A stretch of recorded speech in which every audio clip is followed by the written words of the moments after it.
Welcome to another episode of Monster. I'm your host, Dave, and I'm joined as usual by Matt. Cameron's not with us this episode, but he'll be back again next time. So, Matt, how's it going? I'm good. I'm looking forward to this one. It's a bit of a funny one because I suppose it's a bit controversial for us, this, considering the title. It's because we don't want them obviously all destroyed. Otherwise we'll have a podcast, really. So we would be out of a podcast. Yeah, we better have a job that doesn't pay. It takes money. Anyway, yeah. So as Matt brought up, we'll be taking a look at the 1968 film Destroy All Monsters. It's a Japanese movie directed by Ishiro Honda. Yeah, it's according to the wiki, it's the 9th entry in the original Godzilla series, which I didn't actually know that until I watched it, to be fair. It makes sense, actually. Now I've read that, because obviously Godzilla is quite prominent in this one compared to some of the other monsters. So I'll read a bit more. It's the film story features aliens known as Killax, who have released the giant monsters from Monsterland and have planted mind control devices on the monsters to control them. That sounds quite a funny concept for the film, isn't it? That sounds really over the top. That sounds like a sci-fi film from the 1960s, doesn't it? It does. It sounds pretty ambitious. I mean, control the monsters. Yeah, I think it's just the Monsterland thing. I think it cracks me up when I first heard it. So what is Monsterland? This was great. Yeah, it's basically, in a nutshell, put all the monsters on an island somewhere. That sort of sums it up, really. I must admit, when I first heard it, because obviously the Monsterland is first described by the narrator, because obviously the film starts with a narrator on it, and when I first heard Monsterland, I honestly thought it was a theme park. Roll up, come to Monsterland. It's just it just cracked me up. But yeah, it is effectively an island with because I think looking at the notes on the wiki as well, it was the film by Honda and Takashi Kimura to introduce the concept of Monster Island into the film series. So they thought they would obviously do it in this film. What was your take on Monsterland? So in the film, Monsterland is this, it's a sort of a secluded island, in an island chain off of the coast of Japan called Ogasawara. Mm-hmm. And it totally just looks like Jurassic Park. That's all I can think of. It has, like these magnetic walls, to keep the beasties in line and from escaping the island. Mm-hmm. They're all ostensibly controlled by this United Nations Scientific Committee. Yeah. It was great. We do in later films, it does come up again, this Monsterland. Mm-hmm. Yeah. And I think they changed the name of the island. I guess before we get too far into it, I'm assuming you watched the English dub of this film. Yes, I did. Yeah. It's my description of the English dub would be interesting in quote marks. Yes, I did watch the English dub of it. It was quite amusing. All right. This was the same. That's the same version I watched. What is nice to note is kind of going through the wiki and a few other sources. It looks like the dub was for the most part pretty faithful to the actual Japanese script. So yeah, it didn't change a lot. I noticed one or two things that were different in the subtitles versus what was going on the screen. Mm-hmm. Specifically a little bit later in the film, one of the monsters, Gorosaurus, attacks Paris, but yes. I think it says either Varan or Angirius or one of the other monsters. They attribute the attack to one of the other. Baragon. Yes, Baragon. Yeah, That's what it was. They wrongly identified. Yeah. Because I think I wrote it down wrong because I was just like watching it or listening to the dub, and I was like, no, that looks like Orosaurus, but they said it's Baragon, so they must know what they're talking about.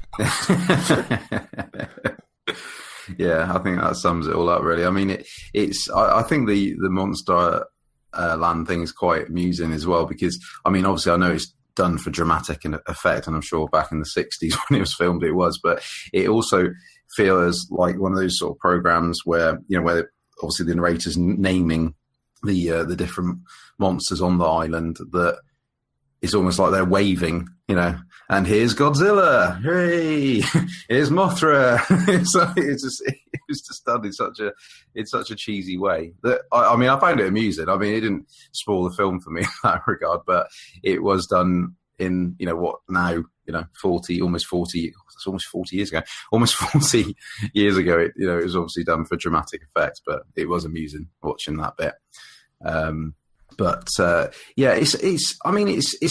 the whole concept of the film is quite simple ultimately, isn't it? Really, it's sort of it's one of those where the monsters almost take a bit of a backseat at times, don't they? Do you get that impression with the film? Because I thought it was almost more that the human and the verse dealing with the Kilax, the alien race, was a bit more prominent in it. Yeah, the monsters are basically used as a weapon in the film. Mm-hmm. Yeah, and also maybe subtly a force of nature, a little bit like we explored that concept in our first Together episode. So yeah, they're not front and center. They're like a showpiece here, absent for 3/4 of the film, and then they pop up again. At the climactic battle. Yeah, and I mean, obviously it leads to where effectively they get freed from their Monster Land. Like we said earlier, it's mind controlled slaves, which I said let them loose upon the the various capitals of the world. So we got Godzilla attacking New York, standard affair, and then we got Rodan invading Moscow. Mothra's on to Beijing. And obviously, I know, like we said earlier, the Gonosaurus Baragon mismatch, which was on Paris, and Manda was on London. So yeah, they all went through all the different capitals on this one, which again, which is to be expected in these sort of films. They going for the capitals, and then obviously they turn on to Tokyo, which is obviously going to be one of the prominent cities throughout the film. Anyway, so I mean, with the different monsters in this one, do you think it was a good selection? Because of all the ones they could have picked, do you think overall it was a decent selection of monsters? Yeah, I mean, they had about 10 years of monsters to pull from. Mm-hmm. Checking the notes, it looks like 2 of them, Varan and Manda, are from different series that aren't specifically in universe Godzilla films. Yeah. But now they are, so we can, I guess they're just unifying that metaverse or whatever you want to call it, sort of like we eventually see with the comic book films that are out today, kind of creating that shared universe that the directors can sort of play around with. Well, exactly. I suppose ultimately they can plug them in as and when they feel like it. I mean, I know obviously there's going to be a bit of continuity issues they need to sort out with it, but it still works. I mean, ultimately, the universe can obviously encompass them, so I don't feel they felt out of place in this. It's very obvious, like I said earlier, that Godzilla is very, even though it is destroying monsters, it is a very focused film on Godzilla when it comes to the monsters. He takes center stage. It's almost like he's the main one, and the others are sort of taking a bit of a back seat in it, aren't they? Really, I mean, I suppose the only other one really that has a bit of, I suppose, a bit more attention as well was probably Rodan throughout other bits of the film. But I think some of them you barely see until the end, don't you? Really, sort of you only briefly see them attacking the capitals, and then like you said, they creep in sort of towards the end of the film. So yeah, and like you put in the notes for the episode, Goofy probably does sum up a lot of this film, especially some of the aesthetics, because effectively there's a moon base on in the film, which I suppose what was the sort of main purpose of the moon base? I think it was just to monitor them, wasn't it? Really, to keep a track of them. Was that actually the main? Because I didn't really actively saw what the main purpose of it was.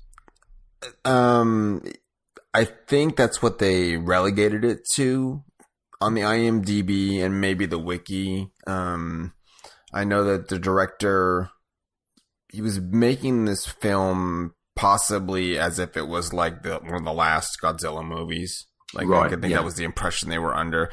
And well, with that in mind, this didn't feel like a climactic film. It was just like, okay, I guess we'll throw everyone together and okay, that's it. What would I mean, there was no big scene that was like, there's no more Godzilla. It just stopped.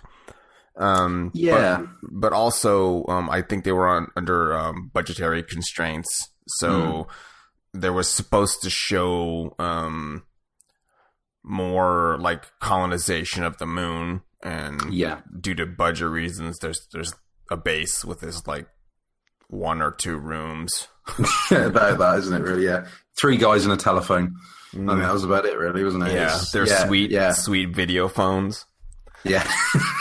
where you're on the video, but you still had to hold the handset up to your head. Yeah, just to hear it. Yeah, just they're not that advanced yet. It's funny because you like you said it. You can tell there is budget issues with the film because they do reuse a lot of their locations, and also everything feels quite minimalistic, doesn't it? I know often those films from that era did, but everything, whether it's the monsters, whether it's the base, even down to the costumes they're wearing, everything is very minimal, which I said I don't think it takes anything away from it, but they would probably argue it was style, whereas we would probably say it's budget.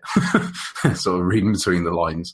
But like I said, the moon base is quite minimalistic. I mean, effectively, the story moves on with the effectively scientists, isn't it, being sort of controlled by the Kilax, which it was a bit creepy. I suppose it would have been creepy back in the 60s with the with the mind controlled sort of side of things, and they're almost like sort of zombies, weren't they, to a degree? The sort of the 2 main, that sort of male and female scientist combo that were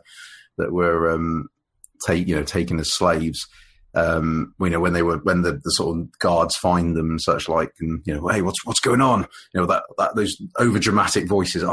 That English dub. Sorry, I know I'm going off on a tangent, but that English dub just cracks me up all the way through. I mean, I know obviously when you're dubbing a film, it is difficult when you're trying, because obviously you're trying to tailor the script to what the actor or actress is saying on the role. But it was just, there was these moments where I don't know his name, but the sort of the guy overseeing it, the guy with glasses and a moustache. He was. I don't know what in the beginning. Yeah, he was in it throughout. He was overseeing the main character, the main hero. He was sort of overseeing it, and such. I think he was probably the head of that committee. Okay, that's Dr. Yoshida. That's it. Yoshido is credited. Yeah, that sounds weird. So I think it's Yoshida.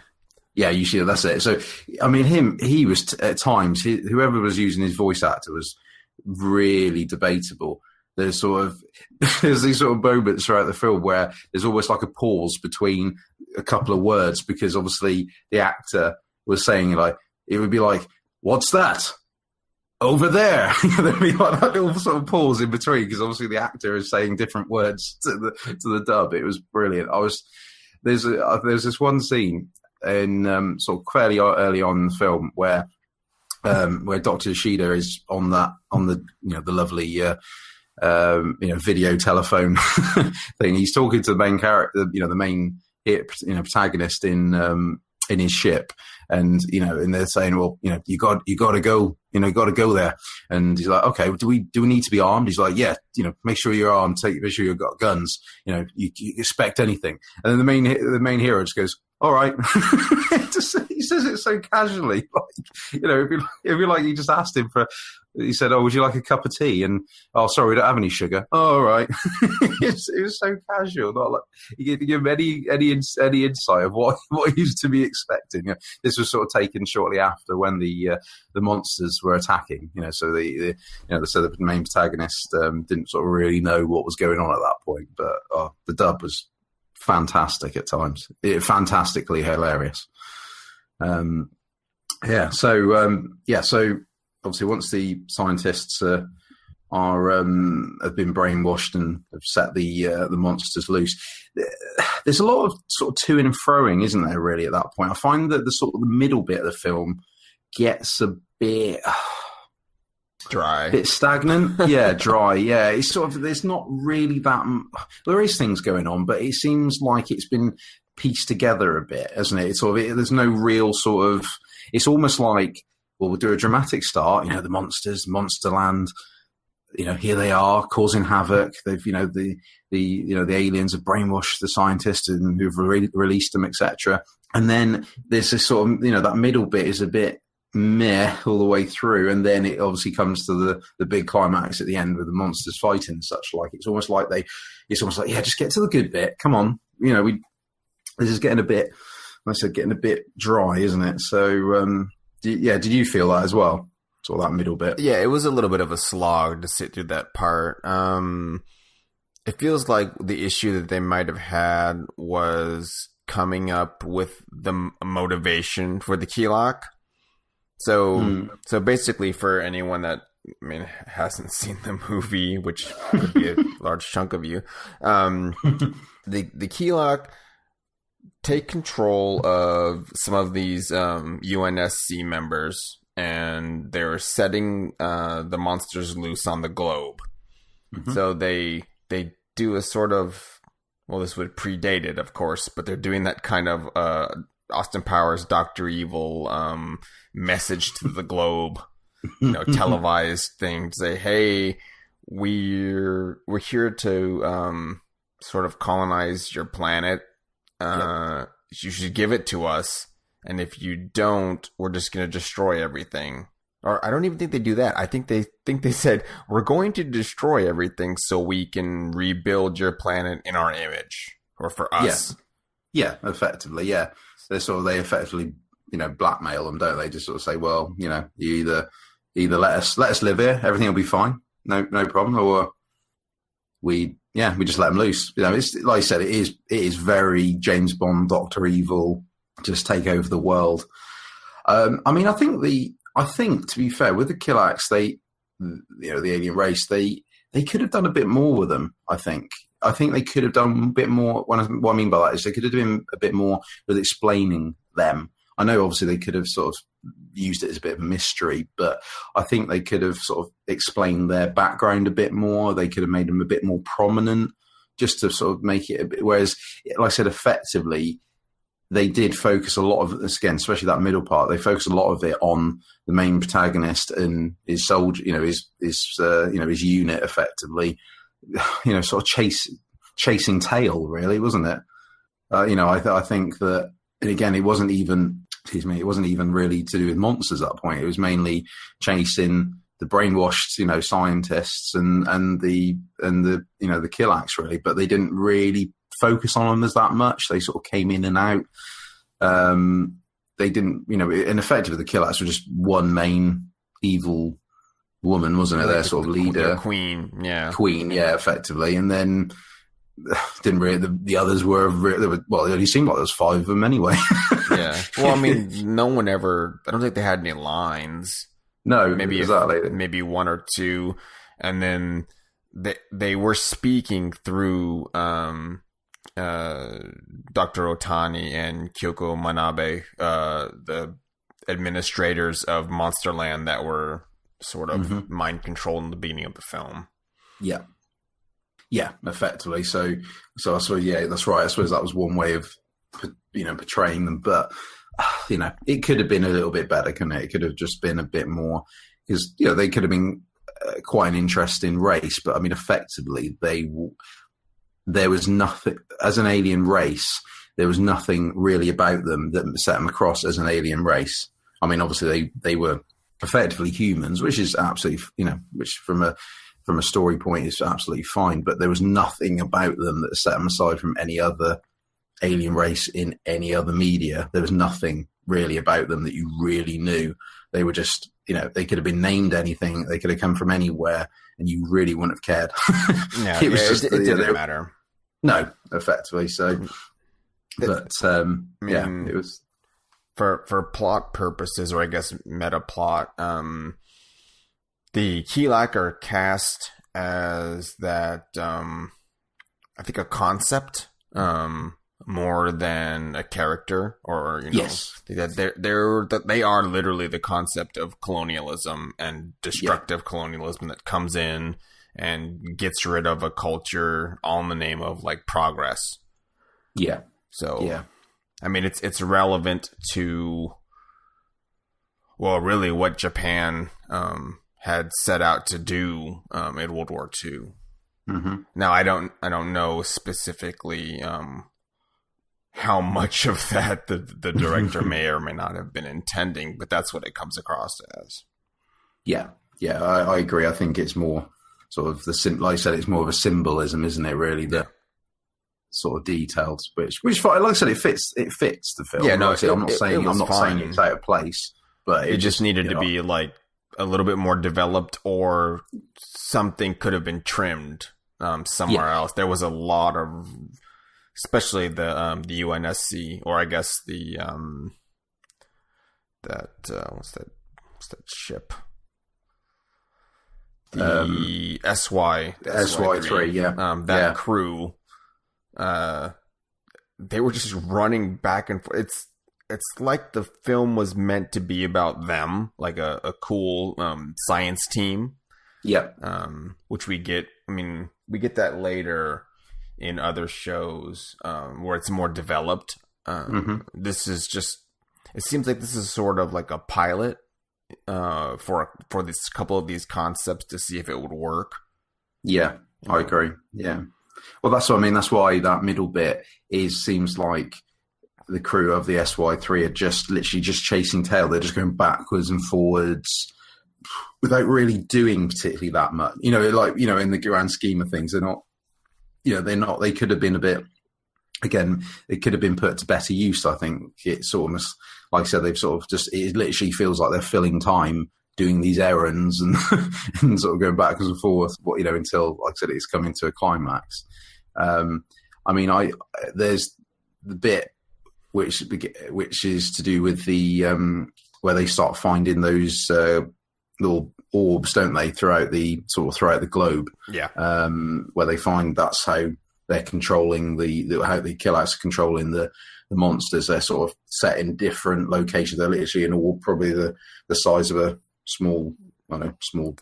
Yeah, they'll fit in like a coconut. So yeah, which actually one of them wasn't it? I remember. It's like, so when did these when did they set this in motion? Because it would have had to have been like years ahead. It's like buried in rocks in the top of it was like the Andes or something. I don't remember, some random mountain range.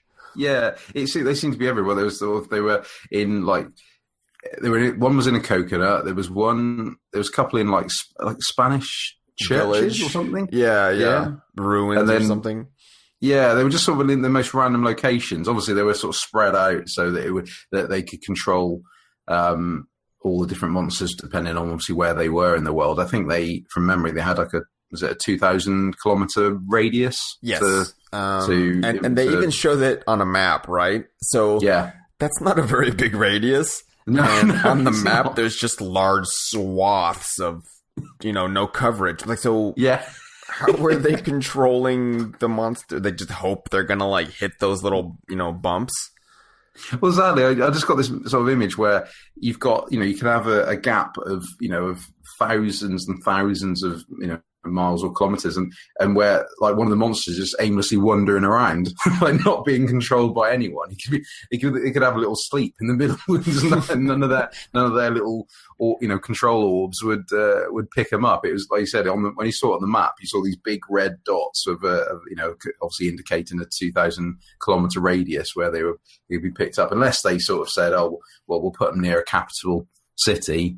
And as long as they don't wander off too much, they'll be fine. But yeah, it was a bit of an odd concept. And there was that little funny scene as well with the where I think when the first one gets discovered, he sort of discovered like by a farmer or something like that. I can't remember.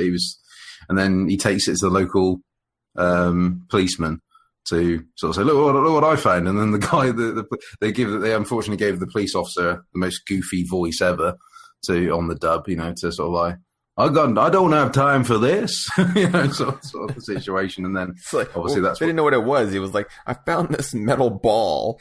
Yeah.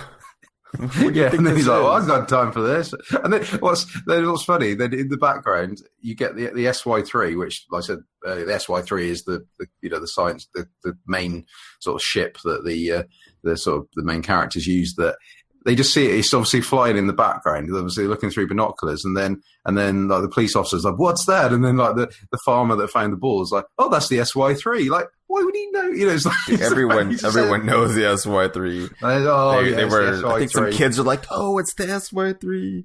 It's like. I think it was the kids that pointed it out. I don't know. I don't remember. It was. Yeah. It was, I think the farmer, again, I'm saying he's a farmer. I could be wrong, but he's the equivalent. And he, I think his son worked on the moon base or something, or had some connection. Oh no, he does. There. Yeah. Because that's it. He's like, my son works there. Comes by and then that's where the police officer goes, oh, how is he? Oh, yeah, he's fine. Oh, great. Good thing we found the dude that has the son in the organization. Yeah. And then what's funny is the fact they find one orb in that place, and then they find all of them. Oh, there's one in a coconut up here.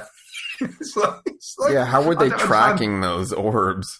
I don't know. They seem to just have some device that tracks it. But it was the fact that like they found one and were like, oh, we found them all now. They were just, look, there was one in my desk all along. Yeah. Well, I mean, it was the same thing with when all the monsters attacked the various capitals, which were great scenes, by the way, because to signify that, they all had to destroy like a famous landmark. Yeah. Yes, Gorosaurus pops up under the Arc de Triomphe and just like crushes it. Yeah. Well, he could have attacked any city, but he got to be right there. Yeah. Or else we wouldn't know what city it was. Yeah, it was that. But I think what also made it, I found amusing, which was it was to do with obviously when you're seeing the scene of the monster destroying, like I said, a famous landmark in that particular capital. Is obviously you've got a local. The local voice, the newscaster or whatever, talking about it. So yeah, that was great, and it was so funny because it was bordering racist, was it? It was like stereotypical accent. Like, I'm not going to do it, but if one of us just mimicked an accent, I'm Russian now. Yeah, it was just the fact that like when the French one was obviously talking about the Arc Triomphe being destroyed, it was almost like if he had went Sacre Bleu, the Arc de Triomphe has been destroyed. It was like, oh come on, it was Peter Sellers. He was there dubbing this, and it was awesome. That's what it felt like. It felt so. The stereotypes were just completely up there. It was so funny, but. I think I spent the first half an hour of the film just laughing. It was just laughing at these little bits that, which, again, I suppose it comes with the time, though. I think, the films of that era did do that sort of thing. I think that it's only now in hindsight that we're looking back on it. It just seems ridiculous. But obviously at the time, it was, it was for a dramatic effect. And like you said, with the structures being destroyed, it does have an impact.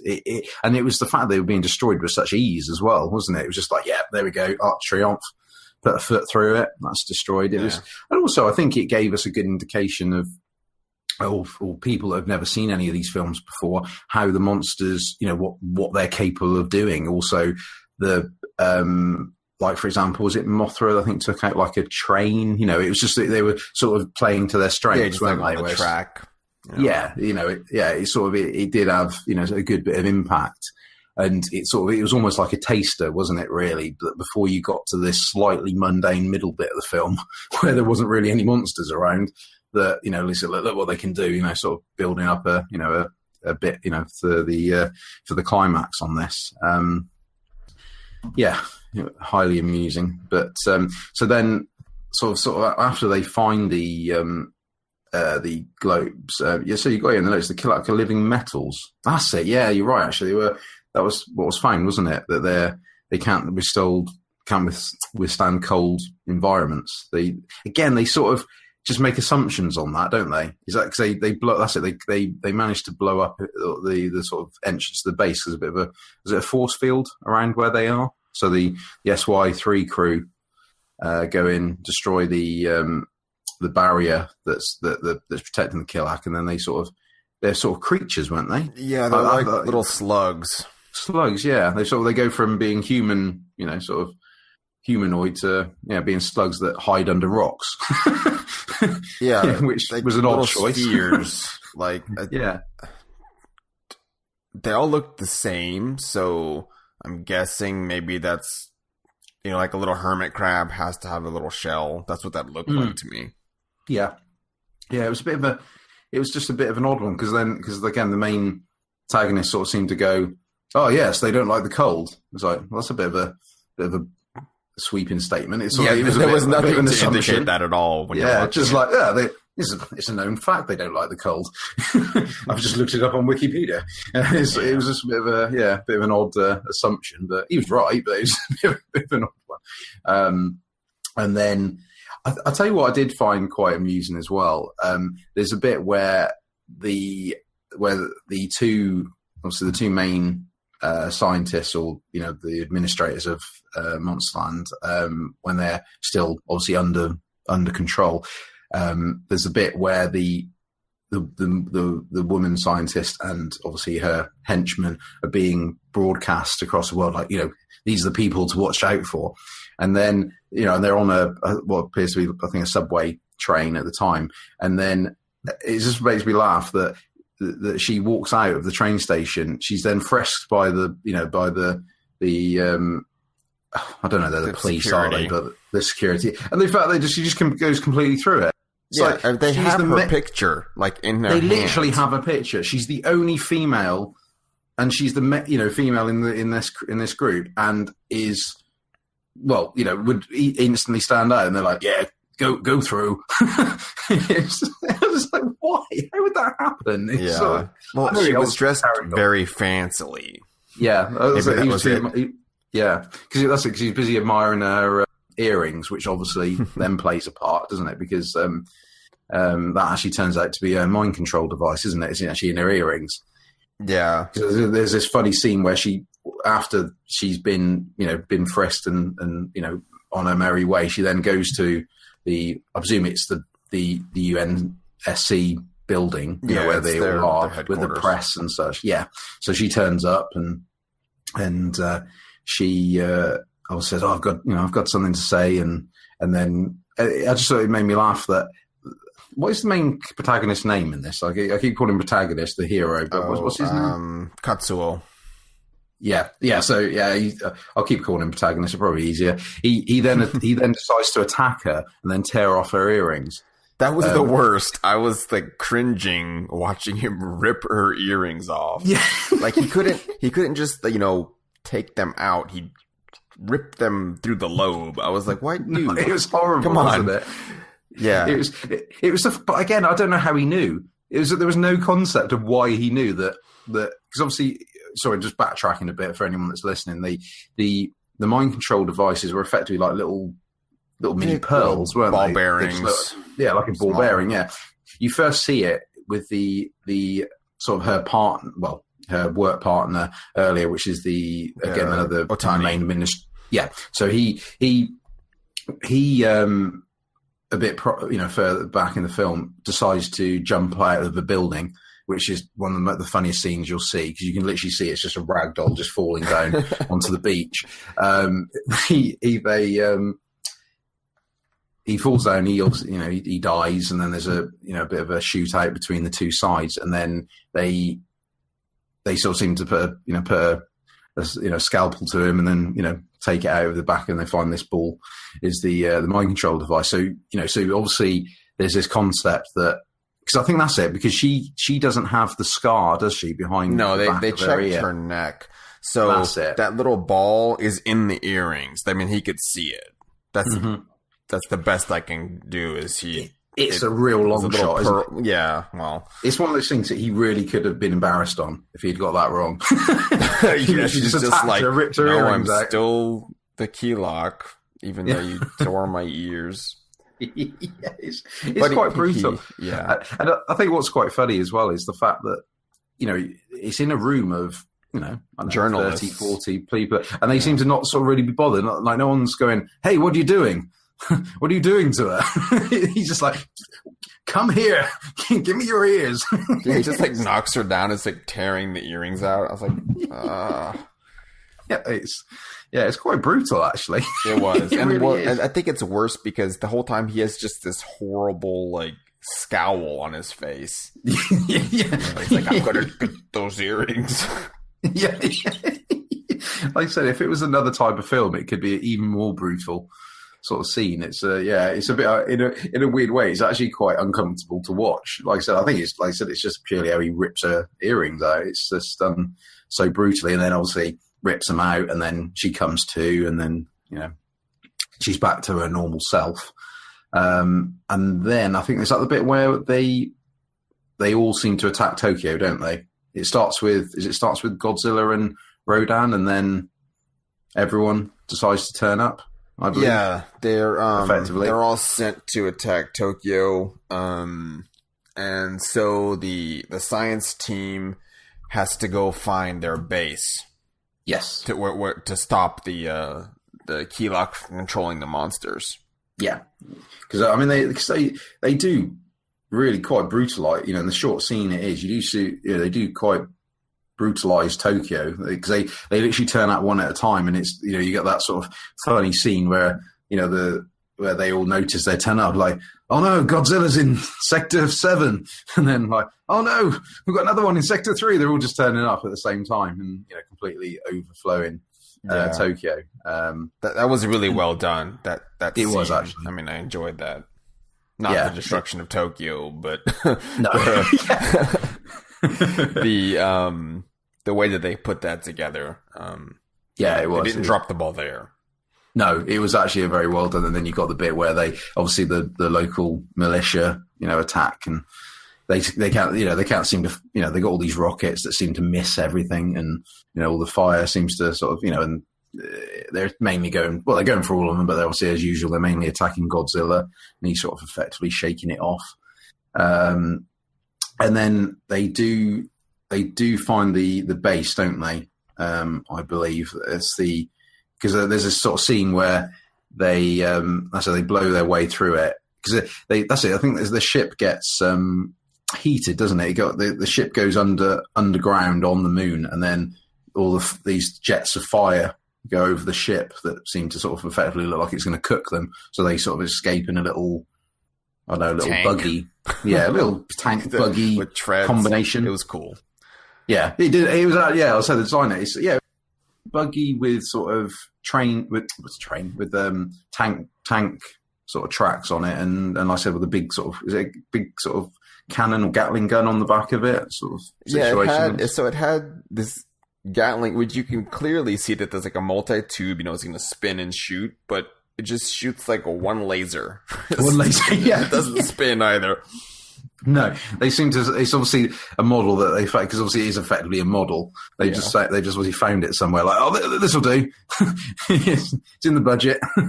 So yeah, it blows its way. There's this sort of dramatic where it blows its way through, and then they effectively find this. What is it? There's this sort of bit with red lights on it. It's like this sort of orb that they find, and they're sort of trying to, and then you see them trying to sort of, they're trying to like break it. It's attached to like some pylon, not a pylon, but a stand. Yeah, and it's like a, it looks like a sort of like a little gyroscope. Yeah, in a sort of glass container. It's sort of, and it's a bit of a pointless scene, really. You see it's almost like you see them efforts where they're trying to, use an angle grinder to sort of cut it off, and then they and then there's this bit where, what are we going to do next? I know, and then the main protagonist goes, I know what we'll do. We'll burn it off. He just picks up the torch. He turns into a pyromaniac. He just goes crazy. It's just the whoever was doing his dub just got really excited about it. It's almost like they didn't tell him instead of just going, because obviously it'd be one of those situations where they go, I know what we'll do. We'll try and burn it off. It was just the way he went, we'll try and burn it off. He gets really excited at that point about it. It's quite amusing. I mean, the way that a lot of the American and just English dubs in general, they're done differently than dubbing in Japan. Is in Japan, when they're doing a lot of the voiceover work, people are all together in the same room, just kind of lined up with their mics, and they're able to play off one another. Whereas in the West, a lot of times you're kind of solo in a soundproof room, reading your lines by yourself, and maybe you have, a monitor kind of showing the character so you can try to match your words to the mouth. Right. So they're doing all these lines, and I think there is no context. They don't have anyone. They're not hearing the rest of the lines. They're just reading it solo. So that's why it comes off all weird most of the time. Yeah. That makes sense. I suppose it's similar to when the voice actors on video games and such like as well, isn't it? Booth, they don't often know. They sort of get just told this is the scene. Yeah, this is the concept, And I suppose it just adds to it. Really, it's just it was great because it's just ridiculous. So funny. Yeah, it's great. And then they and this is sort of effectively leading up now to the sort of the main monster fight, isn't it? Effectively, where you've got this. Is it on the actual island, or was it just outside Tokyo? I think they're just outside Tokyo. Yeah. I think. It didn't really explain. So all the monsters decide, because obviously they're not under control anymore. They're sort of they're now one sort of big neutral team as such. So they're outside Tokyo in a big field, which is which looks like you've seen in the other films, where it's effectively going to be a playground for them to fight in. You can see it coming, so they're all collected there, and then they all turn up, and including son of Godzilla as well. He creeps in, and effectively they have to take on. It's King Ghidorah, isn't it? Is that how you Ghidorah? Yeah, Ghidorah. That's one. The Keylock summon King Ghidorah from space. Yeah, and he just comes flying down with his sweet dragon body and 3 independent moving heads. Yep, probably one of my favorite monsters. Definitely. I guess just real briefly, we didn't really describe any of them, so. No, okay. Godzilla, I mean, hopefully everyone knows what Godzilla looks like. Giant lizard. Yeah. Bunch of fins. You see a lot of his fire blue, his blue fire attack, don't you? He did it a lot in this one. Which they must have been a chunk of their budget right there. Yeah. Lighting up because it lights up his dorsal fins. His back. Yeah, basically. So you see that, and I mean, before we carry on, what I notice is they all look quite dull in this one, don't they? Compared to again, especially compared to King Ghidorah, it's sort of they look quite dull, don't they? Sort of, especially from a color point of view, they're all sort of browns and sludgy colors, aren't they? Effectively. Yeah, they are, and a couple of these are redesigns or they're suits that were used before. Yeah. So we're kind of getting that secondhand look here. It's not as bad. The films that come, I think maybe 3 or 4 after this, the Godzilla suit's just really starting to break down, and you can see like the tail's kind of broken and stuff. So in this, I mean, everything looks. None of them look bad. They just They don't. They're not at the top of their game. I think on this. No, they look a bit haggard, don't they? Yeah, So you've got obviously Godzilla. You've got Son of Godzilla, which the worst. It's terrible. It's such a comedy character in there. Really, it's sort of he's if you look at him, he's about half the size of Godzilla. Yeah, and, he's still big.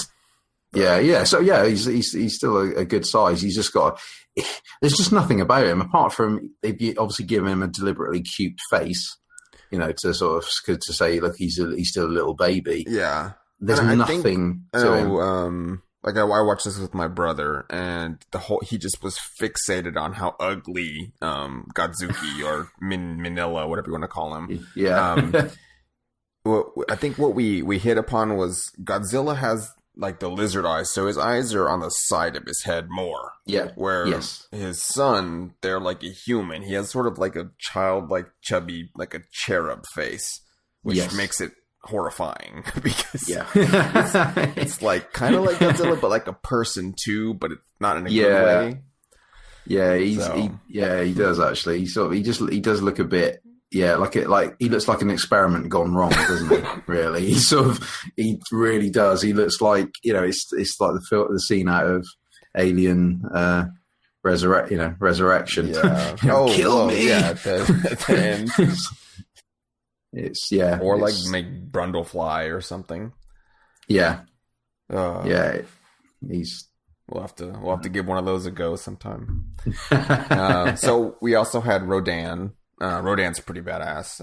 Giant pterodactyl spines. Yep.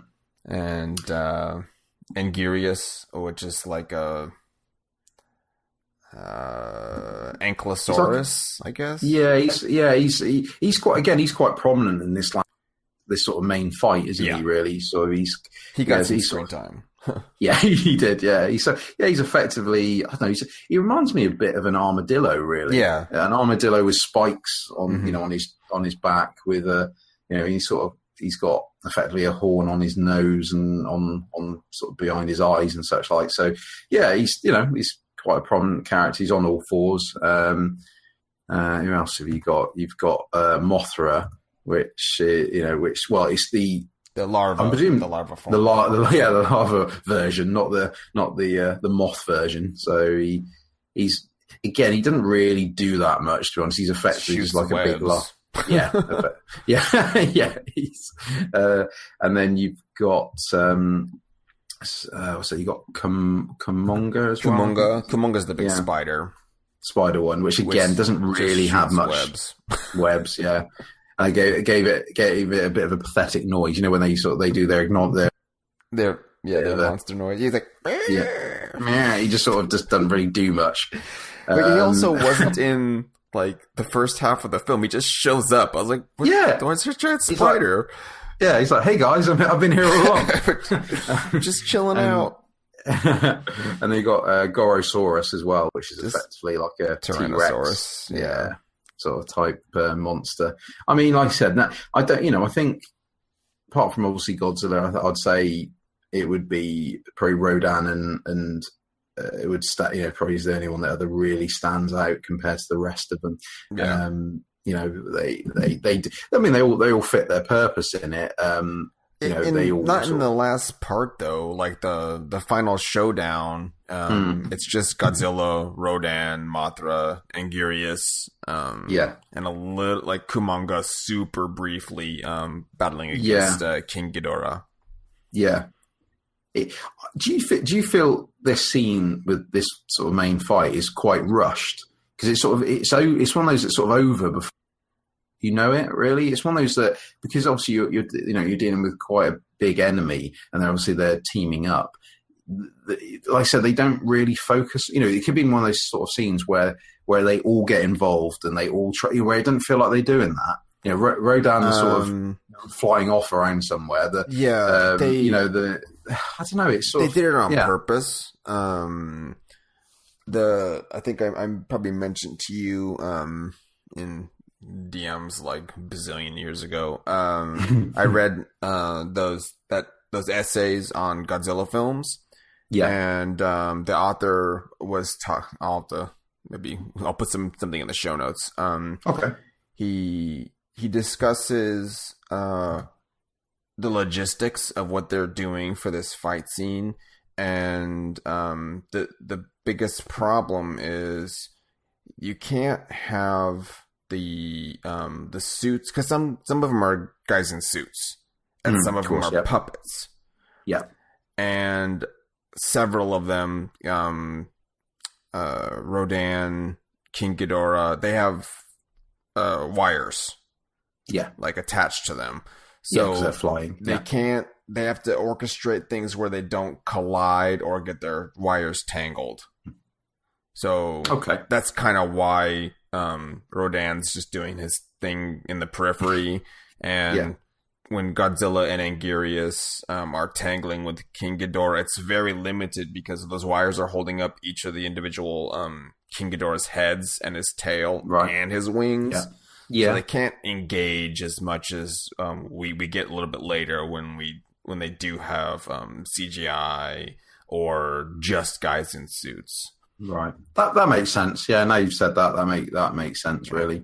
It's just that, like I said, it just comes across as a bit of a rushed fight.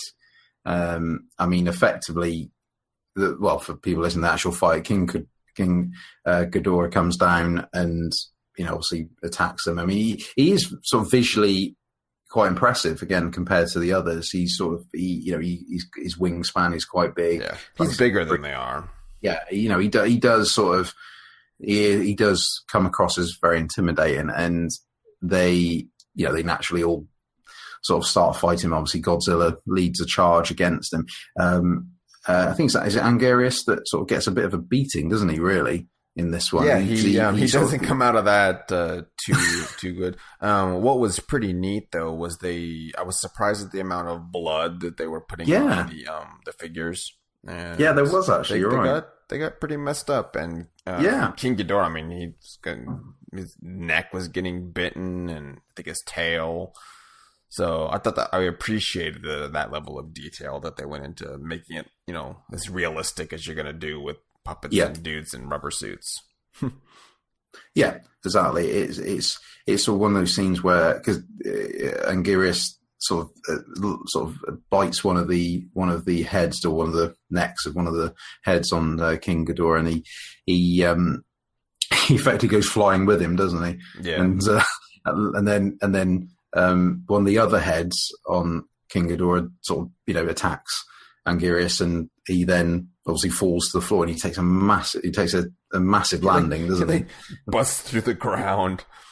Yeah, it actually causes, I think, that actually causes the base of the Killax to actually be exposed. Doesn't it? Because he calls it such a shield, whatever it is, which is in the side of the mountain there. So I think it's Mount Fuji, isn't it? I think that's actually, I think that's where it's supposed to be. Yeah, they're below Mount Fuji. You could tell in the earlier scenes, this one just looks like a little sand castle. What are they going to do? Effectively, yeah. So he takes a landing from quite far up, and then I think then obviously that sort of angers the other monsters. Because actually before that happens, doesn't then King Ghidorah sort of jump on top of Anguirus? He sort of starts stomping on his head. He's flies up and kind of just steps on it, and I was like, steps on his head, covered in spikes. How is that? Yeah, I guess it's just showing how tough King Ghidorah is. He's got tough feet, and then Anguirus sort of seems to sort of just walk off, doesn't he? He's like, oh, just walks away. Off, buddy. Okay. and then that's when sort of Godzilla leads another charge, and that's when they sort of then just completely as a team just take down King Ghidorah, don't they? They sort of literally just pin him, don't they, to the floor. and that's like I said with the blood thing. That's where it's quite brutal, isn't it? We're on these on the necks of the heads, doesn't it? Really, where they're sort of biting and then I think it's funny because it is with Godzilla, it just constantly stamping on the neck and head of one of them, isn't it? He's like, you just see him just like it's like watching a wrestling match, where they just keep they brought out the chairs, just beating him down. They literally just and then sort of to finish it off, there's Manila does this weird sort of smoke ring attack, doesn't it? Is that the best way to describe it? I didn't get that. It was sort of a bit of a ring. Yeah, he sort of seems to sort of fire this sort of white ring out, of his mouth, which then goes around the neck and head of one of the neck and heads of the three that King Ghidorah's got, and just finishes it off. It doesn't really do anything. It sort of just seems to just go over its head, like and stuns him, and he just flops down, doesn't it? Flops down. It was good. Yeah, and then I think just to fit again, just a bit afterwards. I think who's it? It's Mothra and is it Kumonga that sort of do this sort of spray thing afterwards? Yeah, they just like spray him with webs to just to finish it. It looks like it's going over all the other monsters. The way it's sort of filmed, it looks like that was well, I mean, it's a post production effect. They didn't they couldn't shoot webs over things with strings on them already. I think, but so you don't see him actually get wrapped up, but they just imply it. Exactly. And then that's when obviously you see what's that dragon? Is it Red Dragon? Yeah, Fire Dragon. Godzilla just knows to go break the little sphere in the mountain. Yeah. He just goes over and busts it up, and everyone's cheering. Oh, they've been destroyed, and the key lock are like, you don't know we have Fire Dragon, and so they summon another thing from space, and it's just it's a rotoscoped like a Phoenix fire, isn't it? Phoenix kind of looking thing. Yeah, there's no real detail on it. Yeah, it's just sort of a V in the beginning. And and that's where it turns out just to be a flying saucer, doesn't it? Really? Yeah, it's just a ship spinning really fast. Yep, effectively. And then they said Godzilla sort of takes out the base, and then the Kilak sort of basically go back to being slugs again. Yeah, under rocks. Yeah, their shield's busted, so they're affected by the cold. Yeah, exactly. And then sort of to finish off the film, the sort of the main characters have a little helicopter ride over, don't they? So I presume they're back on Monsterland. They're back on Monster Island, and the monsters are back there and under control. And it's just funny. I think the best bit is the fact they're waving at them, with smiles. Hey, Godzilla! Hi. He's just like, thanks for everything. Thanks for protecting us, slave. And slave. Yeah. And that's it. That is the movie. Yeah, that is Destroy All Monsters. Yeah. So, what? I guess to wrap this up. Well, it's a little goofy. Yes, and very goofy. It has some cool little set pieces. Yeah, absolutely. Overall, I mean, I enjoyed the film. I did too. Was this your first time watching it? Yes, yeah. Like I said, I was aware of the film. Yeah, but I'd never seen it, and obviously it's a difficult one to get hold of to watch at the moment, especially in the UK. But I thoroughly enjoyed it. It's like we said earlier, it's about an hour and a half long. It's not particularly so it's not particularly long. It's decent. I mean, it's like I said, I think like a lot of them, you just don't take them seriously. Obviously it's not a deliberately comedy film, but there's a lot of funny parts in it, especially if you have the English dub on it, which is is comical at times. But I think as a whole, it comes across well. It shows all the different sides of the monster. I mean, effectively, it is mainly promoting Godzilla. Because it is effectively, without the name of it, it is a Godzilla film in in that sort of thing. It's but I enjoyed it. I don't regret watching it, and it's been a funny one to talk about. Compared to some of the, if you think some of the, the films we did recently, like Pacific Rim and Kong and such like, which, obviously have their funny moments, but this one in contrast is just hilarious. But yeah. Did you enjoy it overall? Yeah, I mean, I had a lot of fun, and I guess one last thing I did mean to cover is the creature Manda was probably my favorite. He looks like a Chinese dragon, and Yes. out of all of them, whatever they use for that the puppet, I mean, it was the most effective. Like, I was actually kind of creeped out just looking at, like, I was imagining, like, this was the best looking one of Yes. whatever they're using for their budget.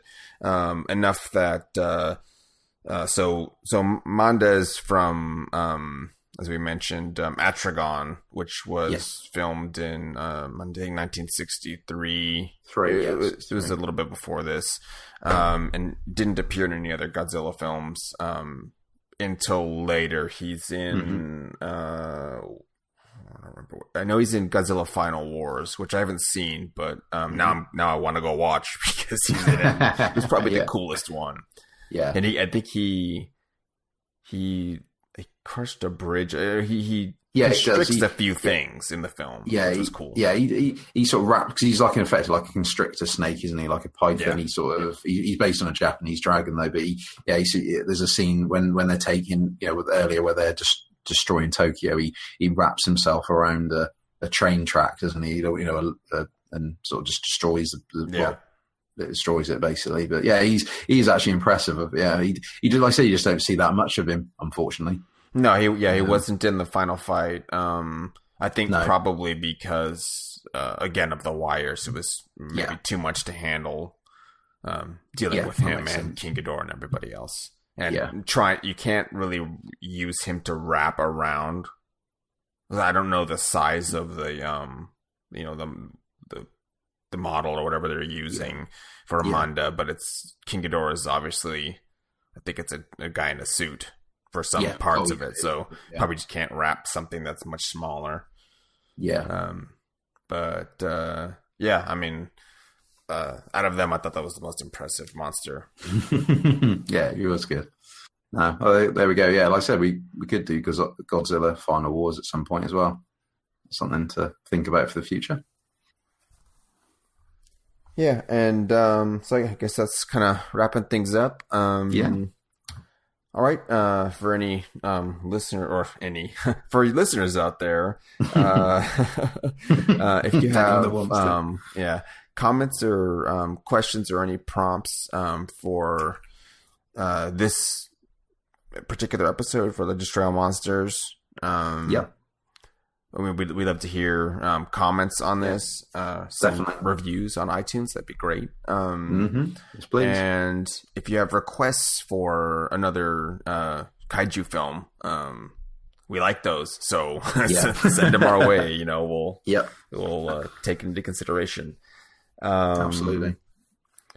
All right. Well, it was good talking with you again, Matt. Yeah, it's been good. Where can people find you on the internet?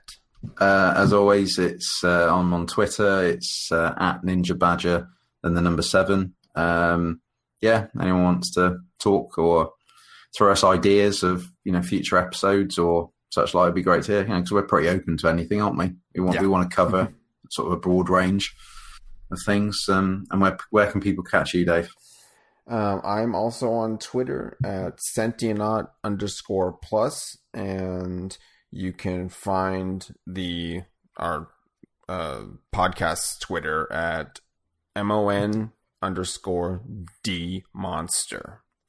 And send us comments, thoughts, stuff for future episodes, or if you would like to talk about an episode we've already covered, I'll talk about it again. Yeah, absolutely. All right, and that's us signing off. Thanks, guys.